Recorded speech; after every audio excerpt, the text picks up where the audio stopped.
तो दोस्तों तो आज हम इस वीडियो में बात करने वाले हैं क्या जो नेहा फैज़ी ने महर के साथ किया है वो क्या सही है गलत है। क्या इसकी वजह से मतलब सब आपको एक्सपोज करते करते उन्होंने महर को इतना ज़्यादा एक्सपोज तो नहीं कर दिया कि उसके फ्यूचर के अब ख़तरे में है।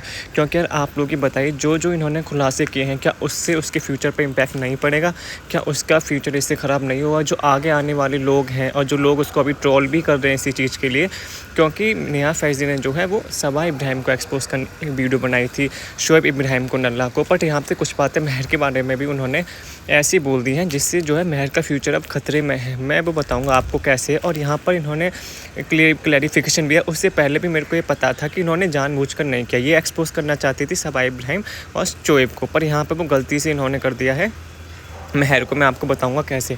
तो यहाँ पर आपको पता ही होगा कि मतलब नेहा फैज़ी ने अभी ब्लॉग डाला था, अपना रिव्यू दिया था जिस पे इन्होंने जो है बहुत सारी बातें बताई थी इस सबा के बारे में, शोएब के बारे में। बट यहाँ पे उन्होंने एक बहुत बड़ी गलती कर दी।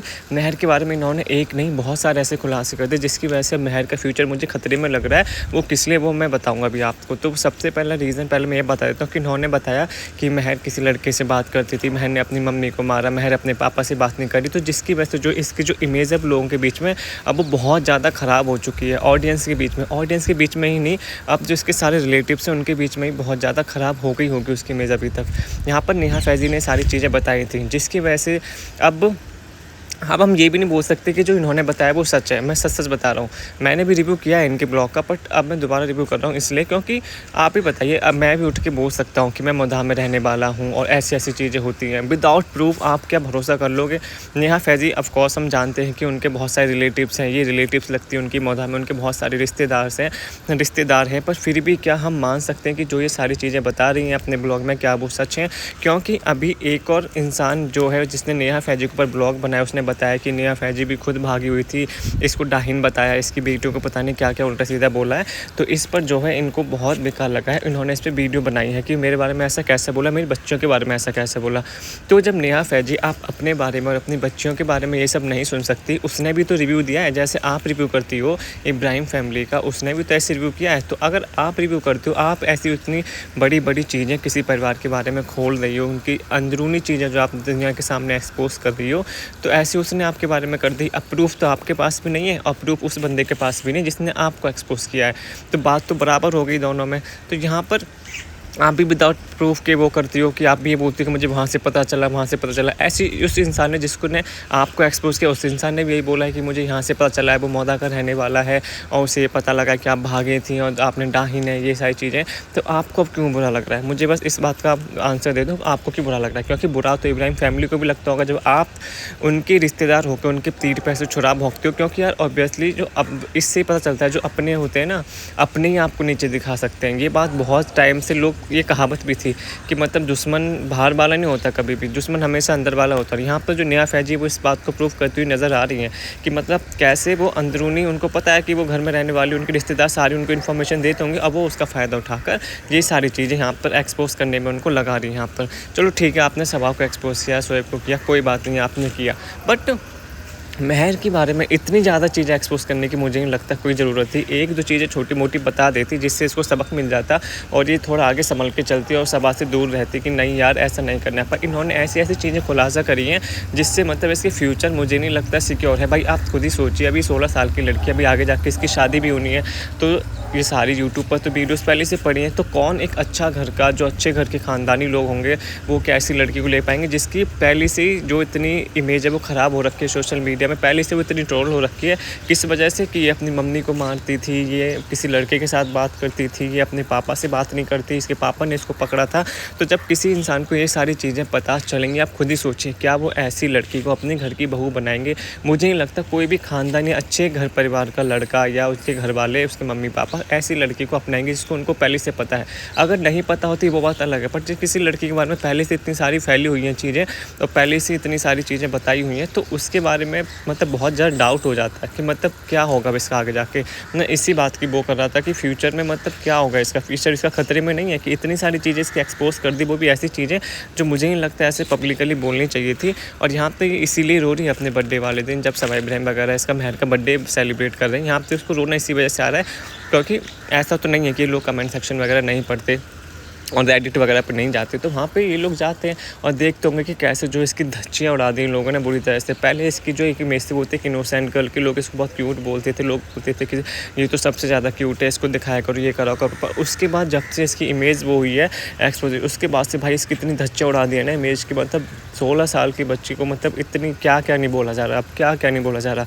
तो वो सब तो पढ़ रही होगी, तो तब भी जो इसको रोना आ गया कि मेरे साथ ये क्या हो रहा है सालू। अब थी वो अलग बात है कि ब्लॉग में नहीं बता सकते, क्योंकि इनको ही पता है कि मतलब ये बुलाएंगे तो फिर आगे और लड़ाई बढ़ेगी, फिर ब्लॉग पे ब्लॉग एक दूसरे के आएंगे इसी बात को कि तुमने ऐसा क्यों बोला, तुमने ऐसा क्यों बोला।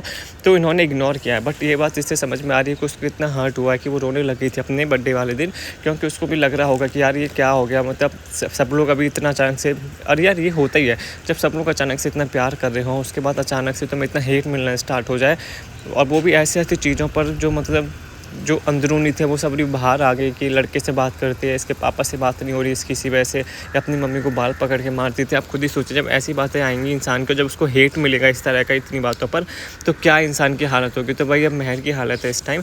तो यहाँ पर नेहा फैजी ने जो किया, आप लोग बताना क्या सही क्या गलत क्या। चलो सबाई इब्राहिम शोएब इब्राहिम का मान सकते हो, तुम्हारी उनसे पर्सनल दुश्मनी है, जो भी है तुम उनको एक्सपोज करते हो, ठीक है, हम लोग भी उनके बारे में बताते हैं कि वो कैसे दोगलापंती करते हैं, ठीक है। बट महर को इस चीज़ में घसीटना, एक दो चीज़ें बता देती पर इतनी ज़्यादा बढ़ चढ़ कर बताना, ये सब करना, ये बहुत बेकार बात है। फिर से भाई आ जाता हूँ कि जब आपके बारे में अभी किसी इंसान ने वीडियो बनाई है नेहा फैजी के बारे में कि तुम भाग गई थी, तो मैं कितनी मिर्ची लगी आप सोचिए। अभी तो एक ही वीडियो आपके बारे में बनी है, आप तो इनके ऊपर कितनी सारी वीडियोस, कितने एक्सपोज इनको कर चुकी हो कि सन्नी और गुटका छज्जे से कूद के भागते थे, कि बेटी खाला के घर मिलते थे। बहुत सारी चीज़ें नेहा फैजी ऐसी एक्सपोज कर चुकी हैं जो मतलब बहुत ही अंदरूनी थी। तो आप सोचिए कि इनको कैसा लगा, और बल्कि वो तो एक सेलिब्रिटी फेस है, उनकी क्या इमेज रह गई होगी दुनिया के सामने, क्या रह गया होगा। अब तुम्हें एक इंसान ने वीडियो बना दी तुम्हारे ऊपर कि वो भी ऐसे कि तुम अपनी बेटियों को डाहिनो ये सब, तुम्हें इतनी मुश्किल लगी हो जो तुम इनके ऊपर इतनी सारी वीडियोस बनाते हो। चलो ठीक है, तुम ये सब नहीं बोलती कि डाहिनो और ये सब बच्चे को खा जाऊंगी, पर फिर भी आप उनको एक्सपोज तो करती हो। तो आपको अब कैसे मिर्ची लग गई जब किसी ने आपके ऊपर वीडियो बनाई है। भाई सेम है, जैसे मैं अगर आपके ऊपर वीडियो बना रहा हूँ, अगर कोई मेरे ऊपर वीडियो बनाएगा तो मुझे मिर्ची नहीं लगनी चाहिए, क्योंकि मैंने भी किसी के ऊपर वीडियो बनाई थी। भाई अगर मैं किसी के खिलाफ एक्सपोज कर रहा हूँ, तो अगर कोई मुझे कर रहा है तो मुझे मिर्ची नहीं लगनी चाहिए। मुझे क्यों मिर्ची लगनी चाहिए, मैं भी तो वही काम कर रहा हूँ। तो वही सेम नेहा फैजी के केस में भी है, जब वही लोगों को एक्सपोज कर रही हैं और लोग उनको एक्सपोज कर रहे हैं, तो प्रूफ तो किसी के पास भी नहीं है, नहीं नेहा फैजी के पास है। प्रूफ दिखा दो आप, किसने बोला है, क्या बोला है, तब तो मान जाएंगे लोग। जब फिर आप भी तो बेसलेस थोड़ी बेसिक बातें कर देगा, उसको दिमाग लगाएगा तो कि ऐसे तो मैं भी उठ के बोल सकता हूँ कि मौधा में मेरे रिश्तेदार है, उन्होंने मुझे आपके बारे में ऐसा बताया है, शोएब के बारे में ऐसा बताया, सबा के बारे में ऐसा बताया। ये सोचने वाली बात है, आप खुद ही सोचिए। जो लोग मेरी वीडियो देख रहे हैं, जो रिव्यू करते हैं, तो आप खुद ही सोचिए। ठीक है, एक बार को मान भी लेते हैं कि नेहा फैजी की बातें ठीक थी, तो ऐसे तो फिर जो वो लड़का था उसकी भी हमें माननी पड़ेंगी जिसने नेहा फैजी के ऊपर वीडियो बनाई है, कि हाँ चलो उसकी बात भी मान लेते हैं। क्योंकि यार ऐसा नहीं हो सकता, आप दोगलापन नहीं दिखा सकते यहाँ पर कि आप नेहा फैजी जो बोल रही है उसकी बात मानोगे और जो दूसरा बोल रहा है उसकी बातों को बोल दोगे कि वो झूठ बोल रहा है। ऐसा क्यों? प्रूफ तो दोनों में से किसी के पास नहीं है, नहीं नेहा के पास नहीं उस लड़के के पास है। तो मतलब किसकी, मतलब या तो दोनों की नहीं मानो या दोनों की मानो फिर। और फिर यहाँ पे नेहा फैजी को मिर्ची मिलेगी। आप खुद ही सोचिए, आपको तो एक वीडियो बनी तब इतनी आप आग बबूला हो गए, अब वो भी आपके बारे में तो कुछ एक्सपोज नहीं किया उसने, और आपने तो इनका क्या क्या अंदरूनी मामला निकाल के नहीं फेंक दिया था बाहर कि ये करते हैं, खर्चा नहीं करते, पैसे नहीं देते, दोनों के बीच में लड़ाई चल रही है, ये हो रहा है वो हो रहा है। आपने तो एक एक चीज़ इनकी ऐसी पब्लिकली कर दी थी, बल्कि वो सेलिब्रिटी थे, फिर भी उनके क्या इमेज रह गई होगी। तो यहाँ पर मैं यही बोलूँगा कि आप लोग ज़रूर बताना। एक और यहाँ पे चलो वो तो ठीक है, वो तो बड़े हो गए, उनकी शादी वगैरह हो गई, बट यहाँ पे महर का पूरा फ्यूचर पड़ा है। अभी महर के बारे में अभी से लोगों के सामने ऐसी इमेज बन के वो बाहर भी जाएगी तो लोग कैसी नज़रों से देखें, आप खुद ही सोचिए। बस यही बोलेंगे कि यार ये तो अपनी मम्मी के बाल पकड़ के मारती थी। जिन लोगों को नहीं पता होगा उन सबको पता भी चल गया। अभी स्कूल जाएगी, ट्यूशन जाएगी, बाहर कॉलेज जाएगी, तो क्या इमेज रह जाएगी कि लड़के के साथ घूमती थी, इसका करेक्टर सही नहीं है। ये सारी चीज़ें बाहर आएंगी कि नहीं आएंगी, यार आपको नहीं पता। लड़का तो फिर भी एक बार बच जाता है, पर लड़की के ऊपर अगर आप एक बार लगा दो ना करेक्टर के ऊपर, तो ज़िंदगी भर का रह जाता है, चाहे वो सच्चा हो चाहे झूठा हो। तो यहाँ पर ये सारी चीज़ें हैं। तो यहाँ पर महर का फ्यूचर मैं तभी बोल रहा था, खतरे में बहुत ज़्यादा जा चुका है एकदम। अभी तक जो उसको जितना प्यार वगैरह मिल रहा था वो सब पानी में चला गया है। एक वीडियो की वजह से पूरा एकदम उसका कच्चा चिट्टा बाहर आ चुका है, उसका खतरे में। आप लोग बताना कि नेहा फैजी ने जो किया है महर का एक्सपोज करके, वो सही किया है गलत किया है, बस आप मुझे कमेंट सेक्शन में ये बता देना। और अपना वो भी दे देना पॉइंट ऑफ व्यू कि आपका पॉइंट ऑफ व्यू क्या है, अगर सही किया है तो क्यों किया है, और गलत किया है तो क्यों किया है। क्या इससे महर के फ्यूचर पे ख़तरा है कि नहीं है? क्या उसकी आगे आने वाली लाइफ इससे इफ़ेक्ट होगी कि नहीं होगी? चलो सबा और शोएब का तो हो गया जो होना था, उनकी शादी हो गई, बच्चे हो गए, बट अब महर का तो अभी कुछ नहीं हुआ, वो तभी स्कूल में पढ़ती है। सब लोग उसको किस नज़र से देखेंगे जब वो बाहर निकलेगी? सिर्फ यही सोचेंगे कि अपनी मम्मी को मारती है, ये करती है, इसको तमीज़ नहीं है, 2 पैसे की लड़के से बात करती है, इसका करैक्टर सही नहीं है, या अपने पापा को ऊपर जब ऐसे कर सकती है तो क्या कुछ नहीं कर सकती है? तो बहुत सी चीज़ होती है, आप स्पेशली गाँव में तो आप लोगों के मुँह बिल्कुल नहीं रोक सकते। तो आप लोग मुझे ज़रूर बताना इन सब पॉइंट्स पे कि मतलब आप लोगों का क्या कहना है। अगर आपको मेरी वीडियो अच्छी लगी हो तो चैनल को लाइक कर देना, शेयर कर देना और सब्सक्राइब कर देना, और कमेंट सेक्शन में प्लीज़ गाइज़ अपनी ओपिनियन मुझे ज़रूर बताना नेहा फैज़ी के ऊपर और इनके ऊपर।